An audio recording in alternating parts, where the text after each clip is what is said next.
Bom, então, nós vamos dar início a mais uma rodada de discussão do projeto Pensar Bahia, no tema da logística de transportes. E hoje nós temos aqui um grande prazer de receber mais uma vez Paulo Vila, que é da Usuporte, e ele vai nos falar um pouco sobre a visão dele de transportes aqui na Bahia, principalmente a questão das rodovias e dos portos, da rede, do sistema de transporte. Então, nós vamos começar com o Paulo, vai fazer uma apresentação para a gente e depois a gente abre a conversa entre os participantes aqui da sala e os presentes aqui na nossa mesa. Tá bom, Paulo? Então, a palavra é sua. Obrigado, Edgar. É um prazer estar com você, com o Antônio Valença aqui também. Boa tarde a todos. Para quem não me conhece, eu sou Paulo Vila, diretor executivo da Associação de Usuários dos Portos da Bahia, a Usuporte, que existe desde 2004. A associação que já tem 18 anos de existência. Para falar de infraestrutura, de logística e transporte de carga, é um assunto bem extenso. Então, escolhemos no Usuporte dois grandes projetos, que eles são projetos essenciais, são projetos urgentes, para não dizer emergentes, e para romper esse ciclo de pobreza que está no estado da Bahia. A responsabilidade nossa, dos baianos, é nós estarmos unidos exatamente numa melhoria do ambiente de negócios do estado da Bahia, para que as empresas baianas sejam verdadeiramente competitivas. Então, eu vou apresentar esses dois projetos, explicar esses dois projetos, embora ter uma visão mais geral. E vamos iniciar passando aqui. Posso passar? Pode pedir para passar. Primeiro slide, por favor.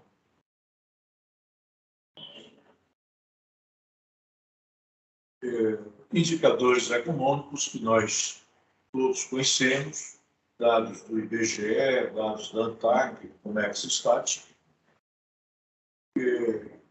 Nós vemos aí uma variação de 2009 a 2019 do PIB. O Brasil cresceu uma média de 1,31% ao ano, o Nordeste 1,56% e a Bahia 0,5% ao ano. Quer dizer, a Bahia, inclusive, está puxando o Nordeste para baixo. Na indústria de transformação, que é uma situação mais delicada, porque ela tem sido negativa no Brasil durante esse período, mas também vocês estão vendo que a Bahia está pior do que o Brasil e também pior que o Nordeste, puxando o Nordeste para baixo, já que o peso da indústria de transformação da Bahia no Nordeste é grande. Per capita, 20º lugar, e o quarto per capita do Nordeste. Quando a gente vai para a movimentação de carga dos portos, em 2000, no ano 2000, a Bahia tinha 4,5%. E oscilava ali entre 4% e 5% antes. No ano 2021, nossa posição já foi 3,2%. A Bahia vem caindo durante esse período. O que mostra que os nossos portos não estão atendendo a economia. Especificamente, quando vamos para a movimentação de container, a Bahia caiu de 4,1% para 3,1%. Isso, evidentemente, que reflete também no comércio exterior da Bahia, que caiu de 2,9% para 2,3% do Brasil, na participação da Bahia em relação ao Brasil. Vamos para um outro slide, por favor.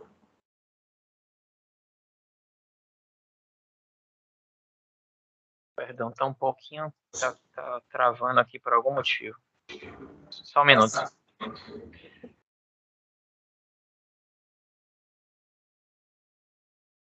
Agora normalizou. Perfeito. E aqui somos, digamos, obrigados a olhar esses números com mais atenção agora.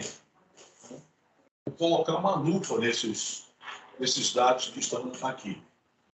Então, vocês verificam facilmente que o PIB, a participação comparativa da Bahia dentro do Nordeste, PIB da agricultura, a Bahia tem 30% do Nordeste e é superior à soma de Pernambuco e Ceará. Quando vamos para a indústria extrativa mineral, a Bahia está com 39% e a soma de Pernambuco e Ceará juntos é 7%. Banho. Quando vamos para a indústria de transformação, a Bahia está com 36% e Ceará e Pernambuco 41%. Embora, se voltarmos aí 10, 20 anos, a Bahia era maior do que a soma de Pernambuco e Ceará. Você vê que o Pernambuco e o Ceará estão crescendo e a Bahia diminuindo. A corrente do comércio exterior, Bahia 39% e a soma de Pernambuco e Ceará 33%. Empresas do comércio exterior, que é uma coisa curiosa que as pessoas não se dão conta. E aqui é um indicativo para nós verificarmos o ambiente das empresas, o ambiente de negócio na Bahia. Nós temos 27% de empresas de comércio exterior. E Pernambuco e Ceará tem crescido esse número, os dois juntos já tem 42%. E aqui eu quero induzir que um dos motivos, um dos fatores que é determinante para essa performance da Bahia é exatamente a falta de berços especializados para navios porta-container. No ano 2000, não havia nenhum berço nesses três estados. Nós levamos 20 anos com apenas um berço. Pernambuco chegou em 2020 com 3 berços, Ceará chegou com 4 berços. E aqui começa a explicar exatamente a infraestrutura de transporte para cargas containerizadas como determinante para o desenvolvimento da Bahia. Neste slide, vocês já podem ver o que a gente chama de fuga de carga. E a fuga de carga, que é determinada por não existir a infraestrutura, dados do Comex Stat. A fuga de carga, a Bahia tem hoje uma fuga de 6 milhões de toneladas de carga. Esses 6 milhões é 45% sobre o total dos portos organizados. Os portos organizados não conseguem atender a carga baiana. Como também os próprios TUPs privados não conseguem atender. Mas esse mapa diz muita coisa. Primeiro, vamos começar por cima. O Porto de Itaqui já está levando 25% da soja baiana. Um quarto de tudo que é produzido no oeste da Bahia está saindo por Itaqui. E é muito mais distante. E eu chamo a atenção que nem o rodoviário, a saída rodoviária passou a ser também uma barreira para essas cargas virem para a Bahia todos os anos. Segundo, Fortaleza e Natal. Eu vou analisar os dois juntos. Sem Fortaleza e Natal, os três portos juntos. Nós temos uma fuga muito grande de frutas. 73% das frutas baianas saem por esses dois portos. As frutas baianas que saem pelo porto de Salvador é exatamente quando elas não conseguem embarcar nos dois portos de cima. Aí nós vamos para cá como uma alternativa de embarque, porque a fruta não pode esperar. Vai colhendo, vai botando no container para poder exportar. Então, quando não consegue embarcar em cima, vem para Salvador. Embora Salvador diste 500 quilômetros do Vale de São Francisco, Fortaleza dista 800 quilômetros e Natal dista 900 quilômetros. Agora vem mais uma curiosidade. Os portos mais competitivos, mais eficientes para a fruta do Nordeste é o Porto de Fortaleza e de Natal. Ué, Porto de Fortaleza e Natal não tem terminal de container. Então restou a curiosidade. Portos sem terminal de container conseguem ser mais eficientes do que portos com terminal de container. Foi uma surpresa chegar a essa conclusão. E vem mais, completando essa análise, eu queria mostrar o transporte terrestre e o transporte marítimo. No transporte terrestre, nós estamos falando de 500 quilômetros contra 800 e 900 quilômetros. Então, os 500 quilômetros está perdendo. Quando vai para o transporte marítimo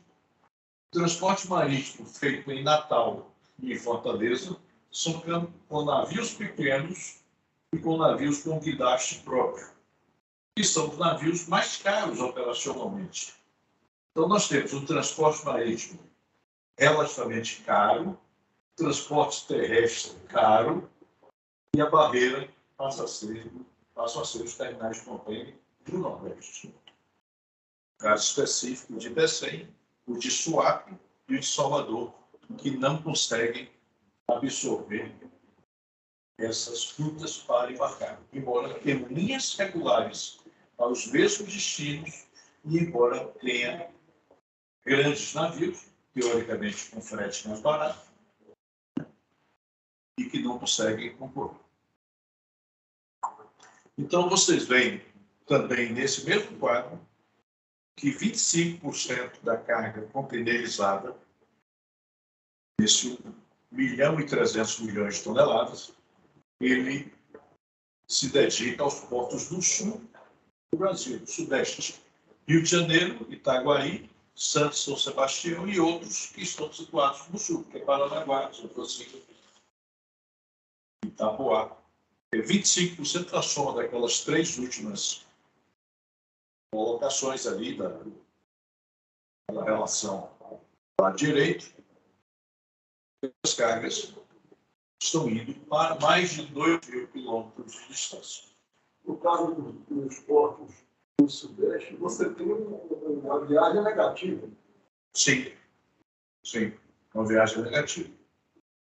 Então, é realmente preocupante e você vê que a Bahia gera produto interno dos outros estados. A Bahia está gerando emprego, nós estamos pagando transporte de outros estados, terminais de outros estados, despachantes aduaneiros de outros estados, agentes marítimos de outros estados, rebocadores de outros estados, práticos de outros estados. Quer dizer, toda a cadeia de logística, ela acontece fora da Bahia. A Bahia está gerando empregos fora do estado.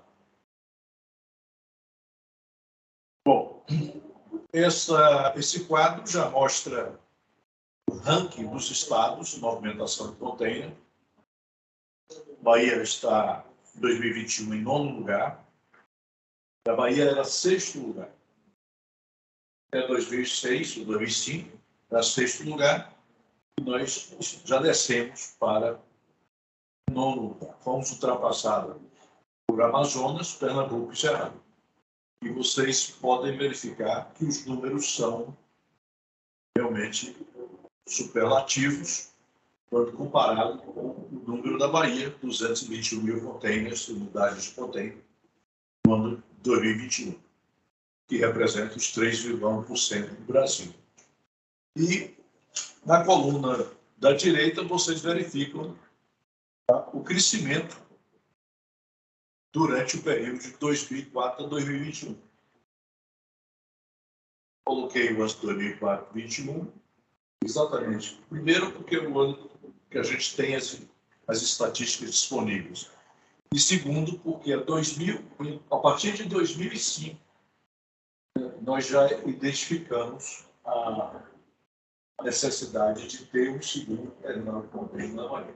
Haver uma competição, que é a coisa mais saudável que pode ter, do ponto de vista de desenvolvimento e de progresso. E aí vocês podem ver que o Brasil cresceu 125%, a Bahia cresceu 82%. Vê Pernambuco e Ceará quanto cresceu? Pernambuco 247%, Ceará 382%. São Paulo 116%, mas você vê que São Paulo está acompanhando o Brasil, onde tem a maior quantidade, evidentemente, de 38% da participação brasileira. Mas Santa Catarina, que tem um PIB muito próximo da Bahia, você vê que a performance de Santa Catarina é espetacular, 172%. Poucos estados crescem abaixo do Brasil. Que seria Espírito Santo, Bahia, Rio Grande do Sul e Rio de Janeiro. Mas é um indicativo, de fato, que a Bahia tem que ser feito alguma coisa no estado da Bahia. Alguma coisa errada aí. E aqui nós colocamos o que seriam os investimentos estratégicos, essenciais e urgentes no setor ferroviário, portuário e rodoviário. Como nós vamos tratar só do ferroviário e portuário, eu vou mencionar as questões desse assunto. Os 4 eixos rodoviários que necessitam ter ampliações de capacidade. As rodovias concessionadas à Via Bahia, a BR-242 com urgência para poder trazer a produção para cá e levar também os insumos, o eixo entre Feira de Santana e Juazeiro precisa ser duplicado, aumentar a capacidade, e a BR-101 entre a 324 e Eunápolis. São os 4 principais eixos que precisam ter ampliação de capacidade com a maior urgência possível. No caso rodoviário, não posso deixar de mencionar que uma das grandes preocupações nossas é exatamente o número de acidentes que ocorrem nessas estradas por elas estarem congestionadas. E acidentes não é só prejuízo material, mas, sobretudo, perdas de vidas que importam sim. Então, vamos para o slide seguinte, já entrando na ferrovia. E tem sido uma discussão corrente desde o ano passado. E aí nós temos o que nós chamamos de corredor Minas-Bahia, concedido à FCA até o ano 2026, com 2.375 quilômetros, dos quais nós temos 1.800 quilômetros na Bahia.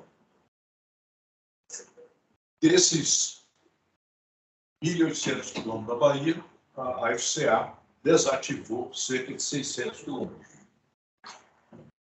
E o que está operativo hoje está operativo de forma extremamente precária.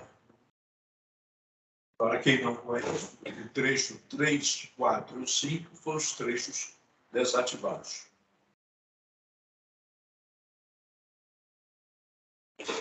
O slide seguinte, por favor.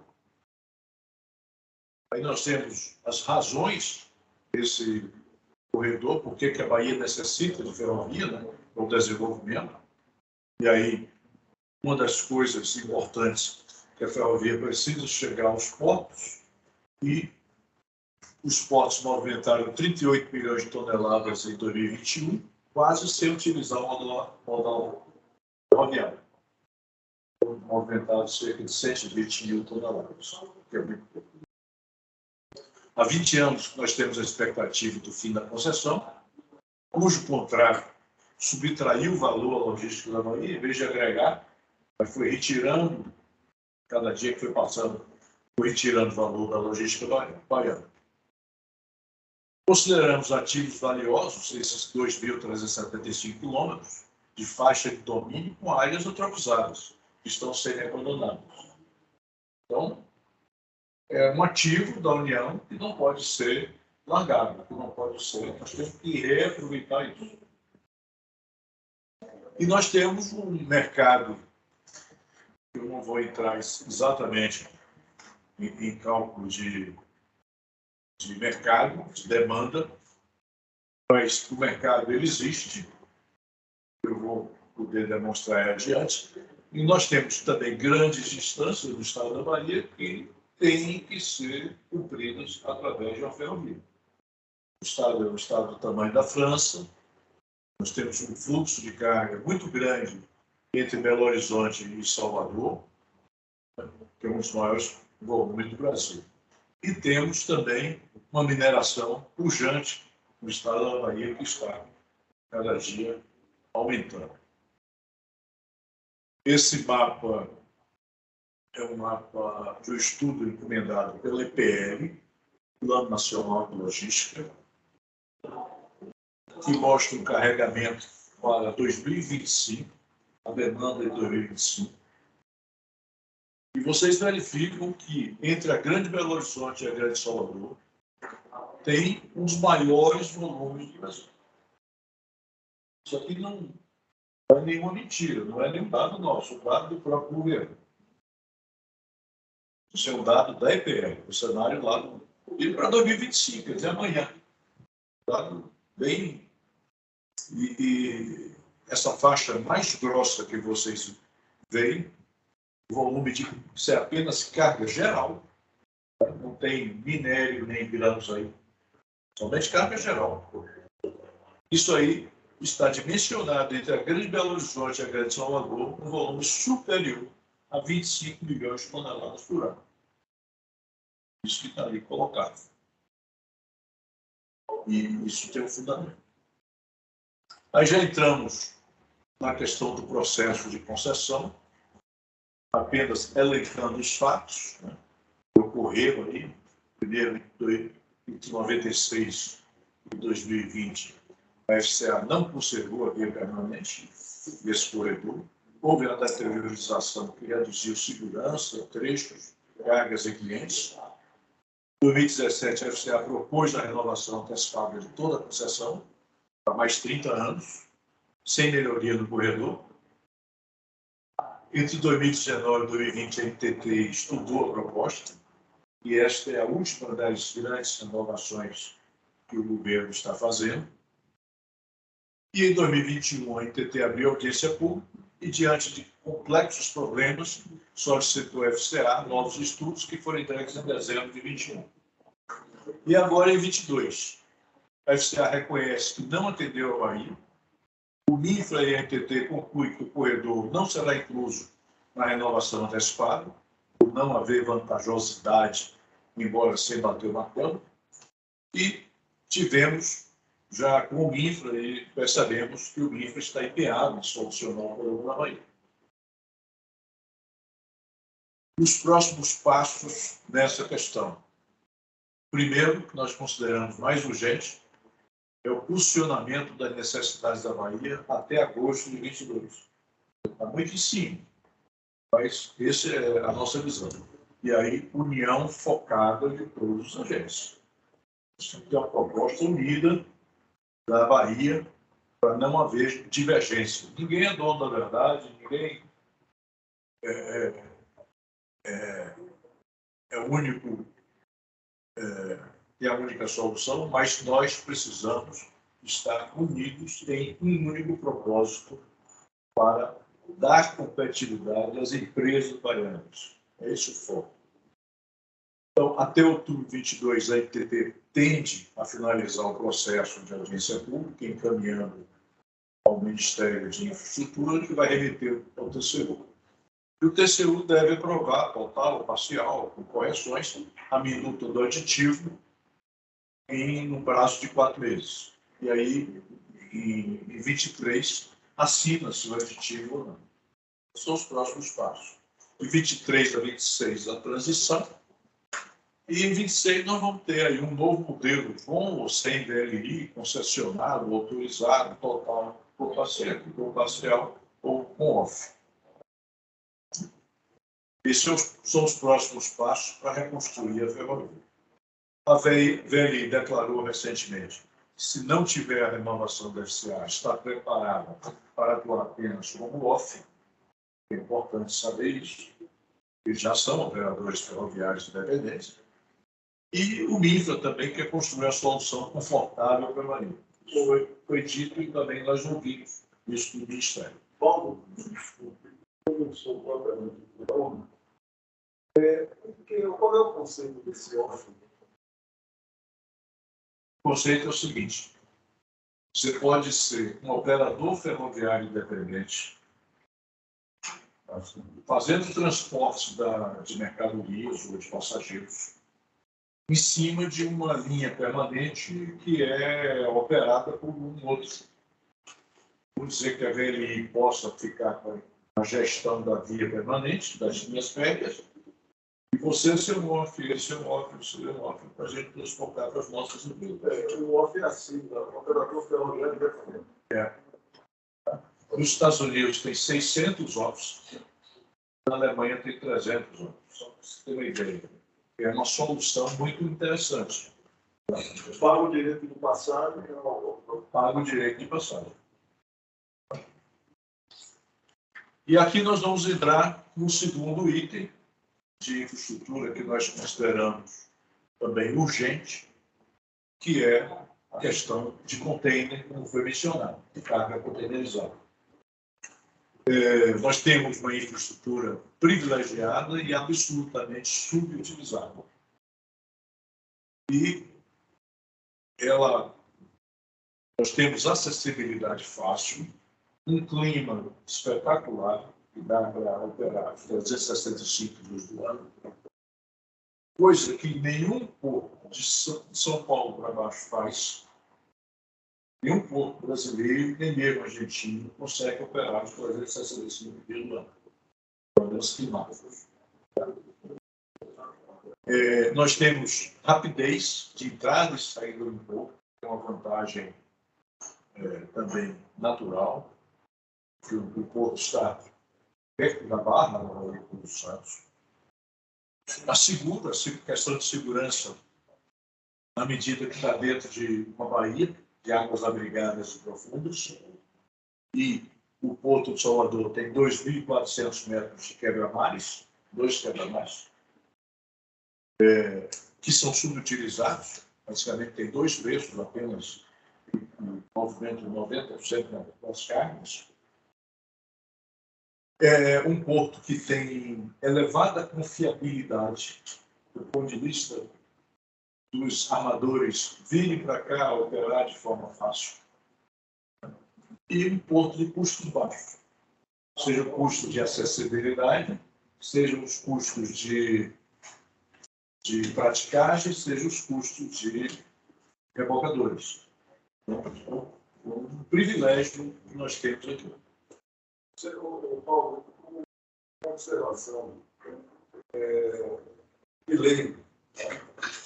Eu percebo, eu fico muito atento, esse assunto está pautado no nosso coletivo, eu fico muito atento a quando eu passo pela Avenida do Entorno, que é quase cotidianamente, ou quando eu vejo na televisão uma cena qualquer sobre previsão de tempo, maré, que eles justamente mostram no momento o terminal de conteúdo. Raríssimamente eu vejo que vazio para trás. Sempre vazio. 3 vezes vazio. Essa sua observação é exatamente que nós não temos linhas. E aí fica uma discussão que não tem linha porque não tem carga, não tem carga porque não tem linha. Mas as cargas estão fugindo da Bahia. 1.300.000 toneladas, no ano de 21, foram embarcadas ou desembarcadas em portos de outros estados.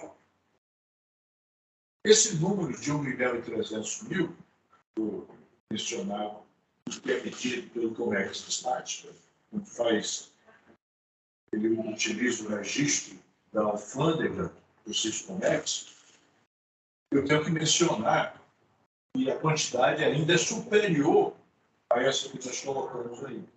E tem uma quantidade que nós não conseguimos medir, que é a carga que é importada e nacionalizada em portos de outros estados e que vem para a Bahia de um estado para outro. Essa carga só poderia ser mensurada através do controle de nota fiscal. Provavelmente se consegue.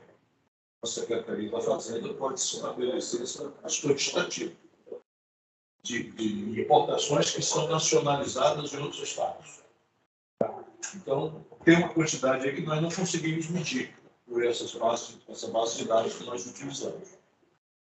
Mas a nossa proposta é fazer um terminal de transbordo naquela parte interna do Porto de Salvador. Esse terminal ser um terminal elegível para receber maservécios. E o que é que são maservécios? O que é navios-mãe? São os navios que alimentam os navios menores. Então, por isso que tem esse nome. E são navios com 400 metros de comprimento, ou maiores até, já se fala em navios maiores. E isto é estratégico para o Brasil. Não estou falando de Bahia, estou falando de Brasil. Porque hoje o Oceano Atlântico Sul é o único oceano do planeta Terra que não tem essas linhas diretas.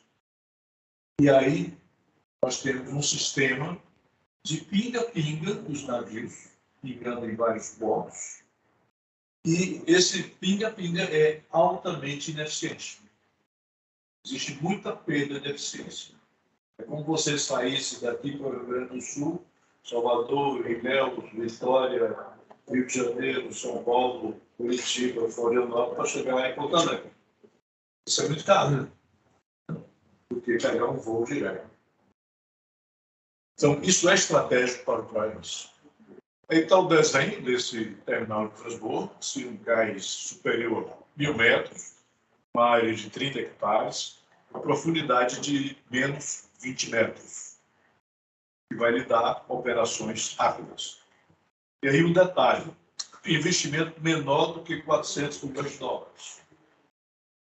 Tem um investimento muito pequeno para um terminal dessa qualidade, comparando em qualquer lugar do mundo.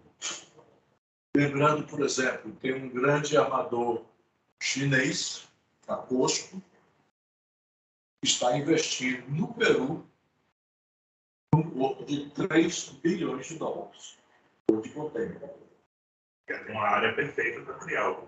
E aqui já tem uma área perfeita. Por que que é barato? Porque nós já temos uma infraestrutura que é subutilizada. Então, uma profundidade hoje variando de 12 a 15 metros pode ser dragado para menos 20 metros. O slide seguinte, isso é um estudo que nós encomendamos, ou o suporte encomendou, nós doamos esse estudo à FODEMA,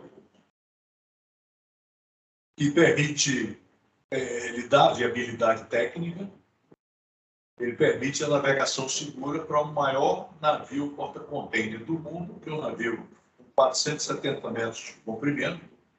Esse navio não está navegando ainda, mas está registrado no Bianchi, que é onde se controla os navios do mundo, um canal natural profundo e sem assoreamento.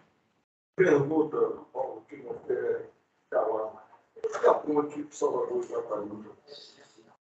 A ponte, a análise que a gente faz da ponte, já tive a oportunidade de colocar isso, tem impactos que são negativos. Primeiro, que restringe um pouco aquela área de manobra ali, aquele circular, onde o navio faz a manobra para entrar e sair do porto. Então, ele vai restringir aquele diâmetro ali daquele círculo. Vai tornar Não vai impedir a manobra, mas pode tornar a manobra até 30% mais cara. Então, esse é o primeiro impacto. O segundo impacto é na via portuária, na via expressa Bahia de Todos os Santos, que foi uma via dimensionada para atender o Porto de Salvador, não foi para atender a ponte. A via foi feita para o Porto, não foi para a ponte. Você colocando um fluxo, realmente pode congestionar. E como pode e deve congestionar ainda de forma pior do que a via expressa, a BR-324, né, no trecho até Pirajá, onde foi colocado o metrô. Porque não vai ter condição de alargamento dessa via. Você vai colocar novo fluxo nela, sem alargamento, sem condição de alargamento. Então, tem limitações. E o metrô limitou também. Então, são os maiores impactos mesmo. Os demais impactos diz respeito à altura da ponte, que vai limitar as atividades navais dentro da Bahia de Todos os Santos, sobretudo de manutenção de plataformas de petróleo, que era uma tradição da Bahia, né? Durante muito tempo. Então, a viabilidade técnica existe. Próximo slide, por favor. Isso aqui é um exemplo que nós fizemos, temos um pequeno exercício para vocês sentirem a questão de viabilidade econômica e de mercado. Então, exemplo, um serviço Salvador-Xangai, um navio, 12 mil containers desembarcados e 12 mil embarcados por semana, nos levaria, uma média, nos levaria a 1.248.000 euros por ano. Nós estimamos uma carga local de 5%, mas pode estimar em 3%, pode estimar em 4%, ou 6%, não vai ter diferença nenhuma, em termos de viabilidade. Isso geraria uma cabotagem de transbordo do serviço para o norte, 2 para o sul, e retirando os 5%, então se daria 1.185.000 teus por ano. Somados dois movimentos que lhe dá quase 1,5 milhão de containers, unidades de container por ano. Vocês colocam desse 1,5 milhão, colocar meio de container vazio, 1 milhão de container cheio, com 20 toneladas de média em cada container, nós estamos falando em 20 milhões de toneladas de cabotagem, que seria agregada a cabotagem atual. Agora, vocês sabem quanto é a cabotagem atual? Apenas 15 milhões de toneladas por ano. Então, nós estamos agregando 20 milhões. Quer dizer, é um choque de escala. Uma linha dessa aqui. Isto é o que se faz na Europa, é o que se faz nos Estados Unidos, é o que se faz em toda a Ásia. E este é o grande problema do país hoje. A Bahia estaria resolvendo o problema do Brasil. Terminal disso.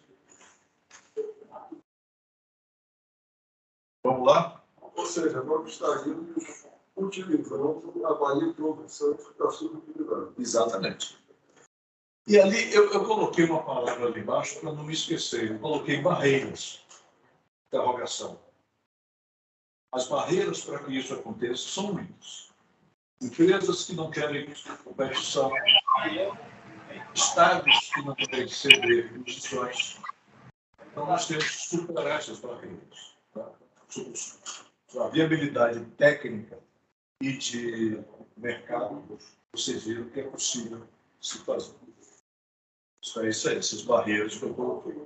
E o terminal teria disponibilidade para novos serviços, além desse que nós colocamos aí. Seriam 4 serviços por semana somente. Vamos colocar 4 ou 5. Porque tem um serviço desse que seria Salvador Santos, e que chegaria, provavelmente, o mesmo navio vai voltar para Salvador, que é o maior destino da carga brasileira, é Santos, e Santos nunca vai deixar de ser o maior porto do Brasil, o porto mais importante, vai ser o porto principal. Isso aí não é a concorrência com o Santos, ao contrário. Nós vamos estar dando capacidade competitiva ao Porto de Santos também. E aí nós teríamos um novo desenho da cabotagem. Você tinha linhas azuis para atender norte e sul a partir da Bahia. A questão da centralidade da Bahia é uma facilidade, né? O serviço direto. Para quem não entende o que a gente chama de serviço direto para o navio-mãe, é o navio chegar no porto de Xangai, que eu coloquei, chega lá, carregar tudo, 100% do navio, vem para cá, descarrega 100%, carrega 100%, vai para lá. Isso dá uma eficiência de volta marítima fabulosa. E nós temos aqui, teríamos uma coisa de efeito positiva para o estado da Bahia, que seria o chamado de relocalização industrial.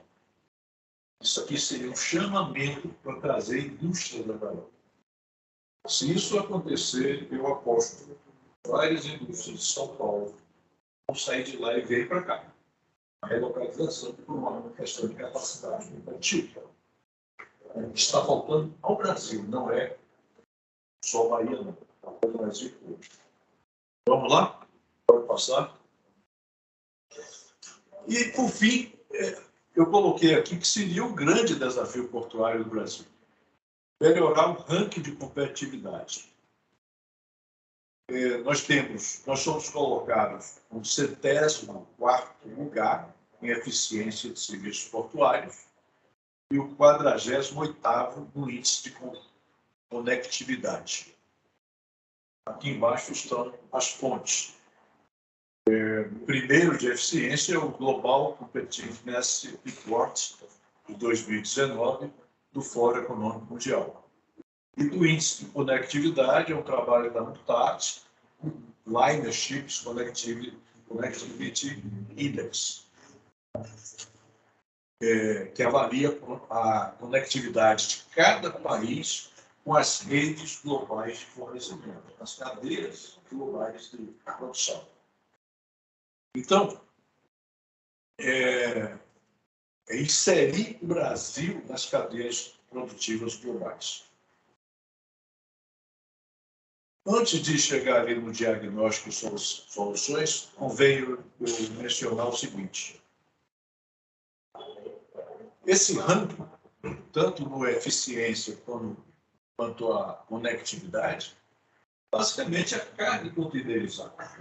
O Brasil não tem problema com os grandes. Problemas existem, claro, mas são pequenos. Os problemas são pequenos. Então, os problemas estão concentrados na carga containerizada. O Brasil não consegue competir. E a prova são os números. Aqui não tem problema no petróleo, nem no minério, nem nos grãos. O Brasil está importando grandes volumes. Os problemas estão situados nos terminais de contêiner. Então, o diagnóstico, o que é? O primeiro é o ponto.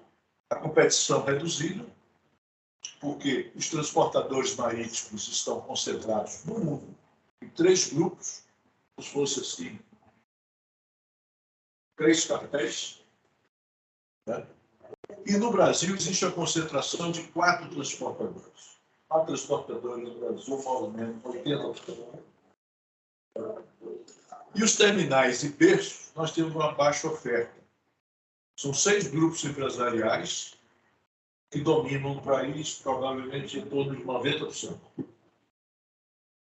Brasil é um continente, pode ficar na mão de 6 empresas.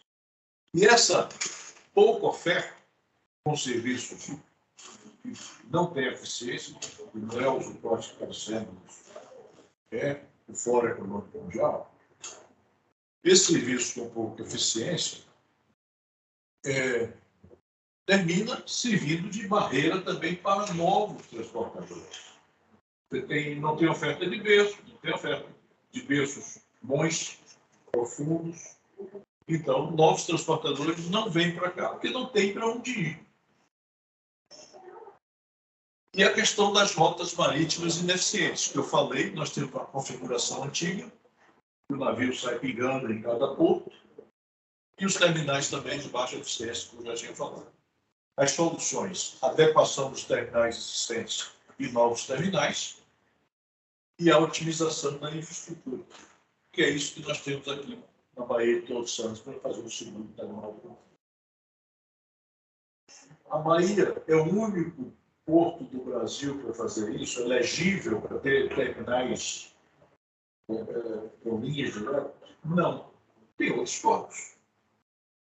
Eu sugiro analisar o porto de Pecém, sugiro analisar o porto de Itaboá, em Santa Catarina, mas eu continuo apostando que o porto de Salvador tem uma grande vantagem sobre os demais. Teoricamente, nós temos no Brasil hoje um mercado que tem capacidade para colocar 5 linhas diretas com aquela modalidade que eu disse. E se espera ocorrer, evidentemente, não é tudo de vez. Mas colocar 5 linhas diretas no Brasil é uma coisa que iria acontecer no espaço de 8 a 10 anos. Porque tem que encomendar navios, tem que manejar rotas, uma série de arranjos que são feitos, necessários para serem feitos. Mas nós podemos sair na frente. Nós podemos realmente colocar a Bahia numa situação de qualidade e eficiência de serviços marítimos que nós não temos hoje. E com isso eu estou terminando. Tem mais alguma coisa? Pode passar? Pronto. Somente isso. Nosso final, eu agradeço a equipe do Uso Forte, que sempre está o Mário aqui presente, o Romano.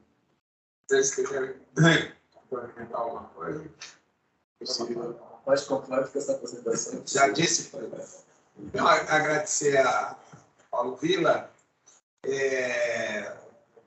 Acabamos de receber a presença aí do nosso colega Ronald, diretamente de Barcelona.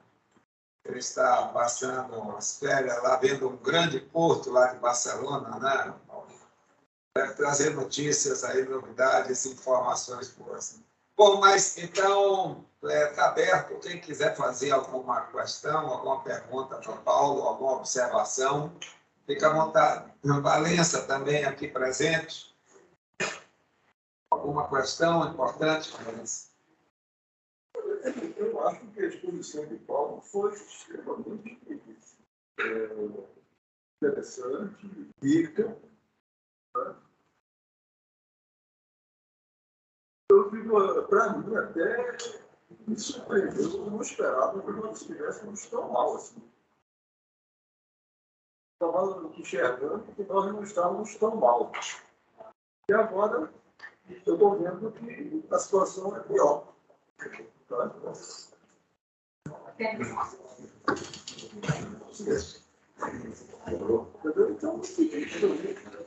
eu fiquei até chocado, porque eu pergunto, não é, Paulo, eu estabelecer com você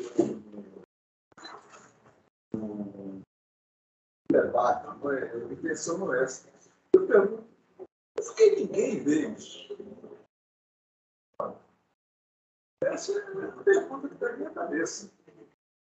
Eu, como leigo, olho assim, a Bahia Produção, a atividade econômica, trabalhando no governo numa área econômica, eu acho que essas coisas têm que ser feitas, têm que ser vistas.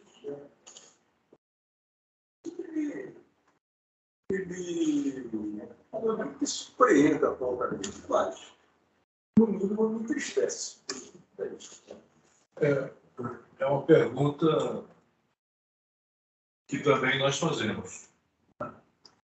Porque existe esse enigma que ninguém está vendo. Então, eu coloquei aqui que existem barreiras. Barreiras de natureza econômica, barreiras de natureza política, barreiras de diversas naturezas. E fizeram não acontecer isso até hoje. E quando você olha assim,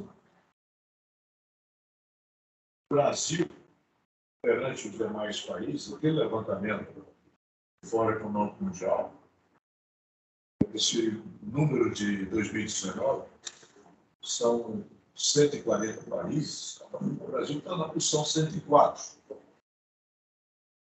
Brasil melhorou ou piorou? Tem anos que estava até melhor. O que melhorou? E de 18 para 19 subiu 3 posições, estava em 107, 104. O que é 107? É a mesma situação horrível. Isso termina sendo uma vergonha para o Brasil estar numa posição dessa. O Brasil é, na pior das hipóteses, a 12ª economia do mundo. E por que está numa situação dessa de eficiência portuária? Por que o Brasil não avançou em termos de eficiência? Porque as forças do atraso, vamos falar, não sei me dizer quem, mas as forças do atraso estão segurando o Brasil para não avançar. Eu conversei com o pessoal da Secretaria Nacional de Portos e Transportes Atrasados na semana passada, fui até que eu subi 3 posições, mas por que 3 posições uma posição dessa? Não é nada. Eu quero que suba, se sair de 100, vamos sair para 50, vamos sair para 40. Eu li um trabalho outro dia que se estabelecer uma meta para 2038 o Brasil chegar à 20ª posição. Então, tem que ser uma coisa dessa natureza. Ou seja, se vai sair de 100 para 20ª em 16 anos, 2022 para 38, tem que subir muitas posições em 16 anos. 3 não resolve. Então, esse é um enigma. E por isso que eu coloquei as barreiras. Quer dizer, isso é factível tecnicamente? É factível do ponto de vista de mercado? É. Por que não acontece? Porque tem barreira. E aí o papel nosso é superar essas barreiras. Então, chega de nos enganar. Tem gente enganando a gente. Você entendeu? Tem uma coisa errada no cenário. E a gente não pode ficar o tempo inteiro aceitando isso passivamente. Muito bem. Mais alguém? Mais alguma questão? Ronald, que chegou agora. Bom, acabamos de receber aqui a visita, a presença aqui de Bernardo Figueiredo, que vai fazer um trabalho importante agora sobre as ferrovias na Bahia. E está aqui fazendo algumas entrevistas e participando nessas 2 últimas semanas das discussões conosco. Estava aberta aí para quem quiser fazer algum comentário. Vocês também aqui tem alguma... Bem-vindo. Posso falar? Ronald, claro. Posso falar? Pode falar. Sim, eu queria primeiro pedir... Você que sabe. Eu queria pedir desculpa por ter perdido boa parte da exposição, mas o pensamento da Usoporte de Vila é conhecido, né? Então, eu perdi com certeza os aportes novos, mas isso depois eu recupero. Mas eu queria não deixar de dizer que, em 2007, a Bahia incluiu o Complexo Portuário da Bahia de Todos os Santos, incluiu a FIOL, partindo da Bahia de Todos os Santos, como objetivos estratégicos do Estado, né? E a gente ainda não conseguiu transformar isso num objetivo que tem que ser, inclusive, um objetivo suprapartidário. Na medida em que a gente propôs também uma coisa que não está sob a governança do Estado, que é uma mudança do planejamento Desenvolvimento Territorial do Brasil, que propõe uma alteração do desenvolvimento territorial concêntrico a partir de São Paulo para o desenvolvimento de acordo com as tendências que estão sobrepassando essa orientação política, que é exatamente uma maior e melhor distribuição da produção ao longo do território nacional, o que leva a dar mais importância aos eixos de conexão leste-oeste, o que, inclusive, por isso que fazia tanta importância a FIOL, que não está mais na Baía de Todos Santos, mas continua com esse objetivo a partir do Porto de Ilhéus, né? Então, eu cheguei a ver aí o finalzinho da apresentação de Paulo, né? Isso é uma coisa que tem que ser conquistado como sendo um objetivo suprapartidário, do Estado, no caso, o Estado da Bahia, mas também é um objetivo de Estado, o Estado nacional, porque a concentração da produção e do consumo e da renda no Sudeste não é mais funcional. Ou seja, se esgotou essa tendência. Não esgotou de ela ser revertida, nem nada disso. Podemos e devemos trabalhar para que ela permaneça, que ela exista, que ela continue, mas a nova política de desenvolvimento, de planejamento territorial e desenvolvimento regional tem que ser modificada.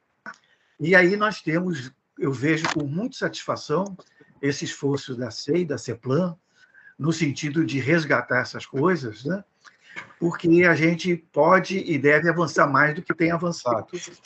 Então, muito mais um registro de solidariedade, de admiração ao trabalho que vem sendo desenvolvido, apesar de nós não termos ainda conseguido galvanizar a sociedade para esse objetivo. Nós precisamos de portos profundos na Baía de Todos Santos, nós precisamos de fazer conexões ferroviárias a partir daqui com o Nordeste, com o Oeste baiano, com o Norte da Bahia, com o Sudeste da Bahia, com o Sudoeste baiano, e isso tem que fazer uma integração com a FCA, com a integração com a FIOL. Isso tudo tem que acontecer, e isso tudo tem que ser perseguido, porque se nós não perseguirmos essa oportunidade permitida pelas tendências naturais do desenvolvimento nacional, pela nossa capacidade de logística natural, né? E outras mais que vêm sendo desenvolvidas, e por estarmos, apesar de desconhecidos pelo governo federal, no caminho entre o Sudeste e o Nordeste, no caminho do Sudeste com o Norte, a Bahia um pouco é escanteada e pelo planejamento nacional.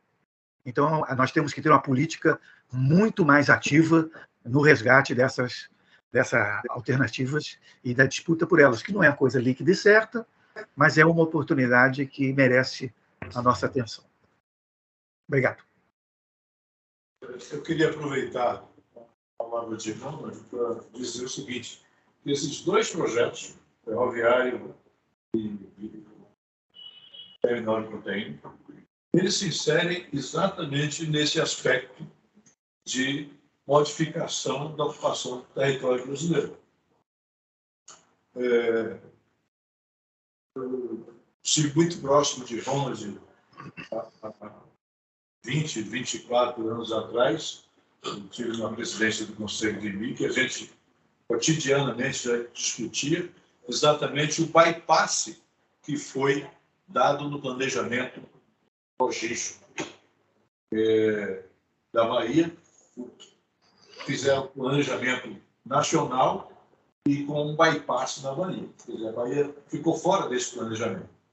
E quando hoje você verifica que Pernambuco, Ceará conseguiram conquistas que nós não conseguimos, está um resultado exatamente desse planejamento feito na década de 90.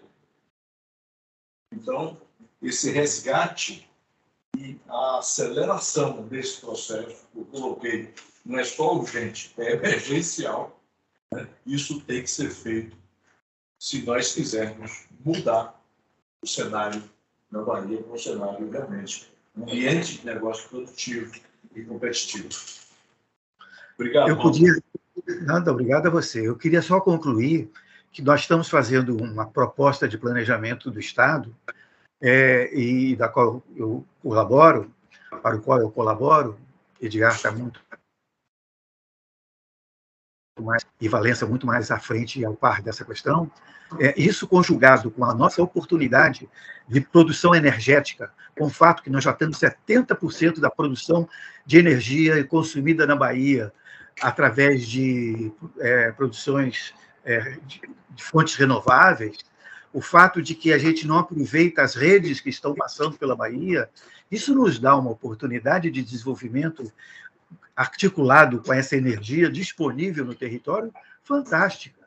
Nós estamos desenvolvendo o Oeste, nós estamos articulados com Mato Piba, nós somos caminho de Minas Gerais do Oeste para o Atlântico, nós somos um portal de articulação do Brasil com o resto do mundo.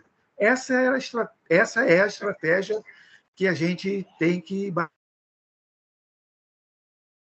E a conexão Pacífico-Atlântico, que pareceria talvez muito imaginativa nos idos de 2007, 2008, não são mais.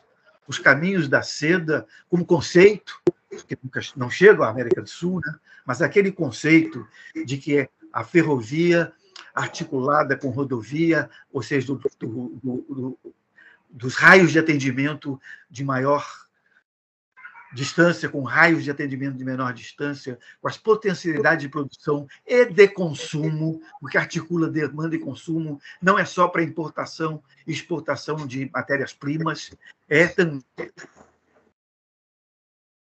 de articulação, de beneficiamento e de industrialização dos potenciais produtivos do interior. É uma mudança total e completa da nossa estratégia de planejamento. E isso a gente tem que ver se transforma em proposta, um pouco está avançando nessa direção, para ver se a gente também consegue conquistar a sociedade, inclusive suprapartidariamente, porque isso, volto a repetir, isso é um projeto de Estado, não é um projeto de governo. Mesmo porque 4 anos, 8 anos, 16 anos é pouco para um sonho desses. Ok, gente. Mais alguma observação? Eu teria uma observação, que é Gabriel, sou técnico da CEP, quem não conhece, da equipe de Edgar. Paulo trouxe logo no início da apresentação algo que me chamou a atenção, que eu também venho observado, que é Pernambuco e Ceará. O crescimento do PIB desses estados e como eles passaram. E a observação que eu faço é que acho que fica um exemplo para a Bahia, que é um crescimento também bastante estimulado pelo planejamento logístico que fizeram. O crescimento de Pernambuco, assim como do Ceará, se confunde muito com o desenvolvimento tanto de SUAP quanto de PECEM, e também pelo incentivo que tiveram, também do lado da própria demanda, como o Ronald colocou, os centros de distribuição que se articularam em Pernambuco. É algo bastante interessante que eles fizeram também no Ceará. Sendo que a Bahia tem mais potencial, inclusive para todas essas coisas. Temos mais a questão da energia colocada por Ronald. A indústria que se desenvolveu em torno de PECEM é toda baseada no carvão. Né? Eles não têm esse potencial. Então, é uma coisa que eu achei bastante interessante se pontuar, né, desse desenvolvimento dos nossos vizinhos nordestinos, de como eles conseguiram ter uma performance econômica consideravelmente melhor do que nós nesses últimos anos. Boa parte disso foi sustentada na logística e nos portos, nos principais portos que foram colocados, como o Vila colocou. Em 20 anos, desenvolvemos um porto de container, eles conseguiram 7, né? Um 3 e outro 4. Acho que isso é bastante ilustrativo, bastante significativo. Ok, Gabriel. Gente, mais alguma questão aí? Alguém Quer levantar mais algum ponto? A gente já está chegando, já se aproximando aí de 1h30, que é mais ou menos nosso limite para os vídeos não ficarem muito longos, mas só para relembrar um pouquinho, essas gravações, essas iniciativas que nós estamos fazendo, e agora estão sendo muito incrementadas aí com a presença da Fundação Dom Cabral, com Bernardo Figueiredo. Eu acho que deu um ânimo muito grande a esse tema da logística das ferrovias. Então, essa iniciativa desse projeto que a gente está chamando de Pensar Bahia, e elencando alguns temas que são estratégicos do Estado, ele tem muito essa perspectiva de tentar se construir um discurso que seja suprapartidário.